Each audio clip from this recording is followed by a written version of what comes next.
Lorsqu'on dira tout de suite qu'on a découvert du diamant quelque part au Bénin, le premier réflexe de ceux qui voudront profiter de ce diamant sera d'aller l'extraire. Ils vont vouloir extraire le diamant et se faire beaucoup d'argent. D'accord?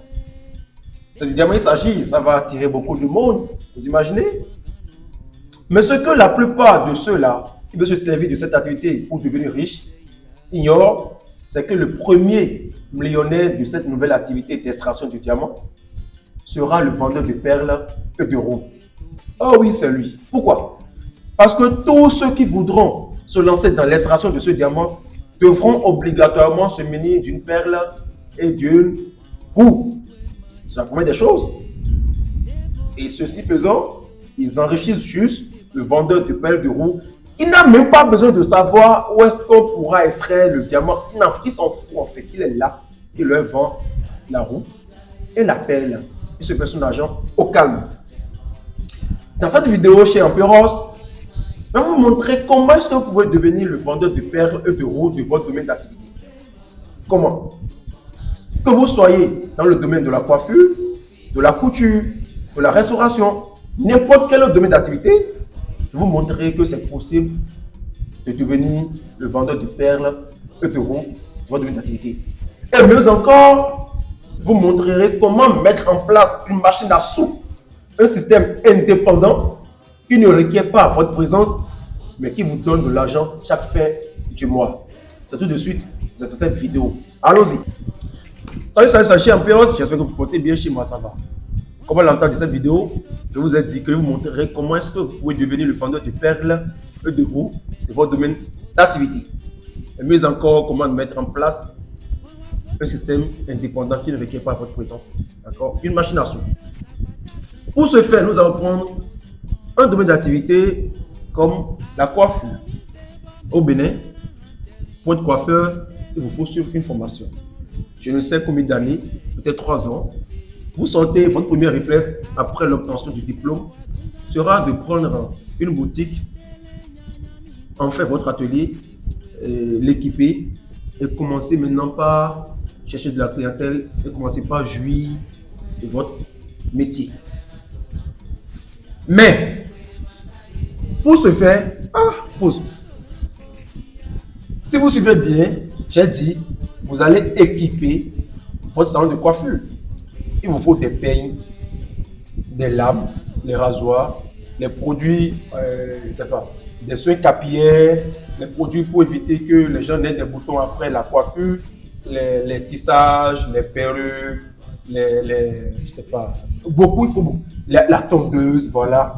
Il faut même la chaise. Il vous faut tout ça. Les tables, il faut tout ça pour équiper vos salons de coiffure. Commencez pas à chercher de la clientèle. Tout ce dont vous avez besoin pour faire votre activité, celui qui vous les fournit, c'est lui le vendeur de perles et de roues de votre domaine d'activité. C'est lui. D'accord? Mais lui, il est avant vous. Lui, il peut ne pas être coiffeur. Il peut ne rien connaître du domaine de la coiffure. En fait, il peut ne pas avoir suivi de la formation. Ça fait juste un héritage. C'est seulement qu'il vendait. Il a vu, ou bien elle a vu. Elle a dit, ah, c'est bon, il faut que j'investisse également dedans. C'est bon. C'est vous qui êtes sa clientèle. D'accord? Lui est le vendeur de perles de votre domaine d'activité. C'était le premier réflexe. Après le temps de votre diplôme.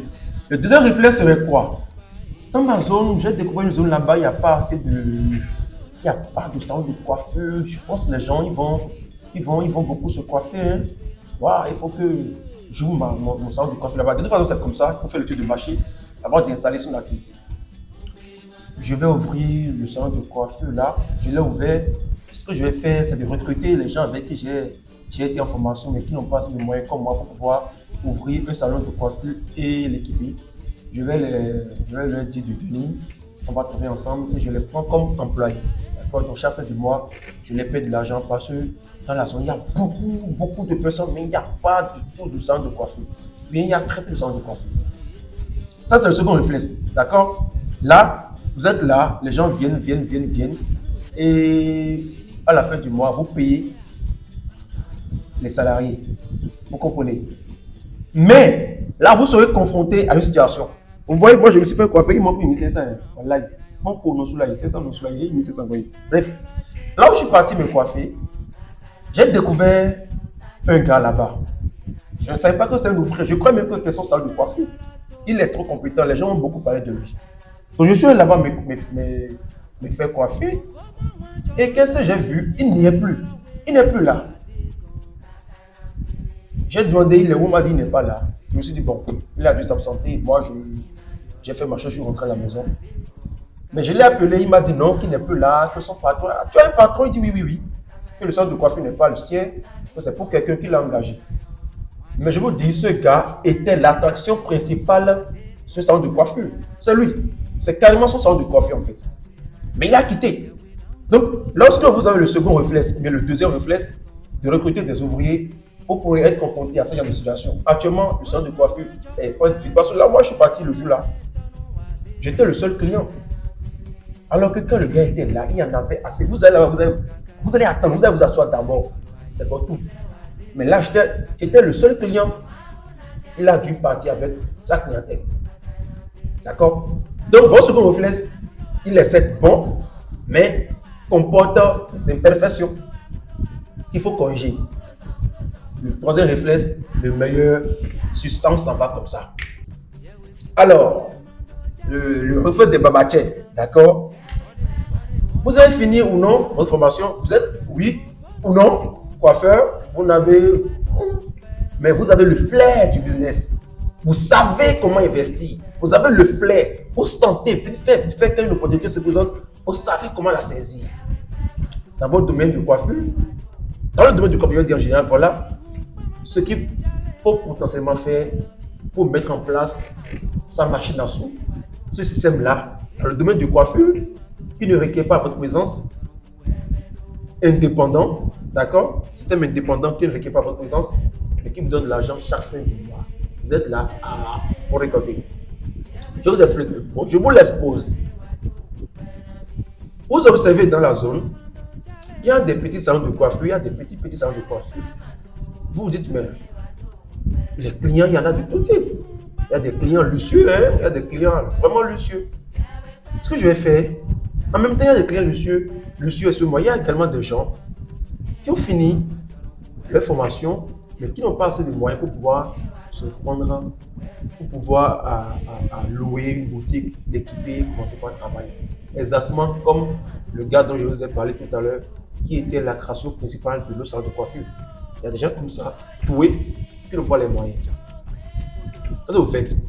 Vous prenez un grand local, exposé, faites bien votre étude de marché, un grand local exposé, comme les magasins de stockage de riz là, un grand comme ça. C'est votre entreprise. Vous mettez peut-être vos noms en haut, comme moi je m'appelle ça, je mets ce nom peut-être quelque chose là, c'est mon nom, c'est mon salon de coiffure. Tu mets ce nom en haut là. Et à l'intérieur de ce local, vous allez diviser en 5 mètres sur 5. Parce qu'un salon de coiffure au Bénin, déjà 5 mètres sur 5, c'est largement suffisant. Vous allez diviser en 5 mètres sur 5, peut-être 8. Vous aurez peut-être 8 petits salons de coiffure à l'intérieur de ce local-là. D'accord?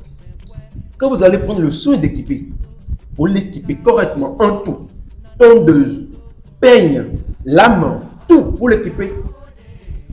En fait, si un coiffeur vient là, tout de suite, il y a des gens qui veulent se faire coiffer, il est capable de travailler. Vous faites ça. Est-ce que vous faites ça? Vous équipez complètement le local, les petits salons de coiffure en question. Vous allez maintenant passer l'annonce. Salon de coiffure à louer. Croyez-moi, cher monsieur, les gens viendront. Celui dont j'ai parlé, mon coiffeur, normalement, c'est un gars très compétent, mais qui n'a pas les moyens de s'offrir un salon de coiffure. Donc, ces gens de personnes viendront. Vous allez leur faire signer un bail, comme les locations. Parce qu'ils sont en train de louer votre local.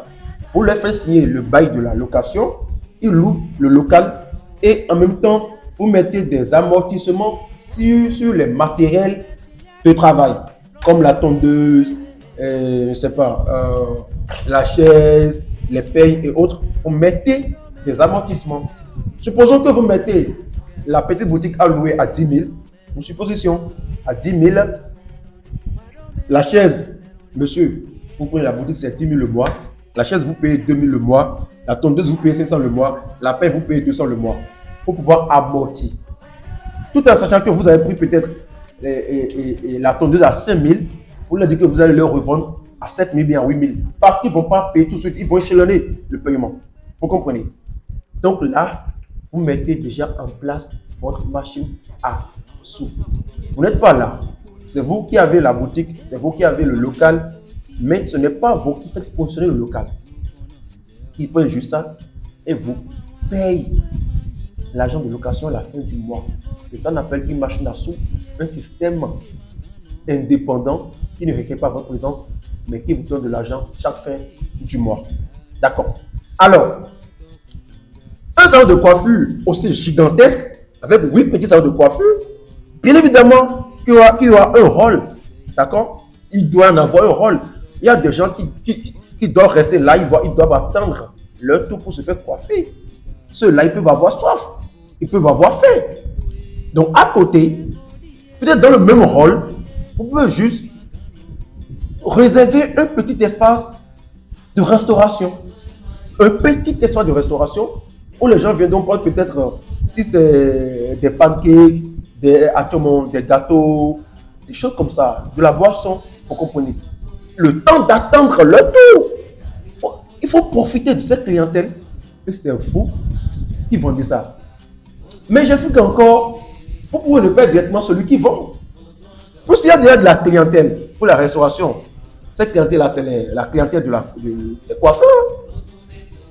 Cette même clientèle, vous pouvez l'offrir, vous pouvez le vendre à un restaurateur. Donc l'espace qui est réservé pour la restauration, vous allez également le louer à un restaurateur. Et là, totalement indépendant, vous dormez à la maison à la fin du mois, vous avez votre argent. Genre, les clients viennent ou ils ne viennent pas, ce n'est pas votre problème. À la fin du mois, vous avez votre argent. C'est la machine à sous dont je voulais vous parler. Et la première personne qui l'a mise en place, c'est McDonald's. Je l'ai découvert à travers le film Le Fondateur. Donc, si vous suivez ce film-là, vous allez vous rendre compte que McDonald's n'est pas dans la restauration, mais plutôt dans l'immobilier. McDonald's est dans l'immobilier. Le restaurateur même est un locataire. Disons pratiquement à vie. Le restaurateur est un locataire. Donc, ceux qui vous vendent à manger là ne sont pas, je ne sais pas, je dirais ils ne sont pas directement des employés de la compagnie McDonald's. Ils sont payés par le restaurateur. Si au Bénin, par exemple, vous avez les moyens et vous savez comment les contacter, vous leur expliquez que voilà, au Bénin, ça peut marcher. Ils viennent juste construire ici exactement la même boutique, le même restaurant, le même design et tout. Ils vont vous-même vendre, ils vont bien vous apprendre les recettes pour que vous puissiez les faire ici. Et vous n'aurez que, vous n'aurez que le personnel béninois en fait. Rien que les Béninois, ils travailleront. Vous êtes Béninois, tout le monde, tous ceux qui travaillent là sont les Béninois. Alors que McDonald's, c'est une compagnie, c'est une entreprise. Ça, une grande entreprise américaine, c'est pas pour le Bénin. Est-ce que vous comprenez? Donc, je l'ai suivi là-bas et récemment, j'ai encore vu un article qui en parlait. Je me suis dit, pourquoi ne pas le partager avec ma communauté pour qu'on puisse ensemble fêter mon retour. Et à très très prochainement chez Emperos. Portez-vous bien.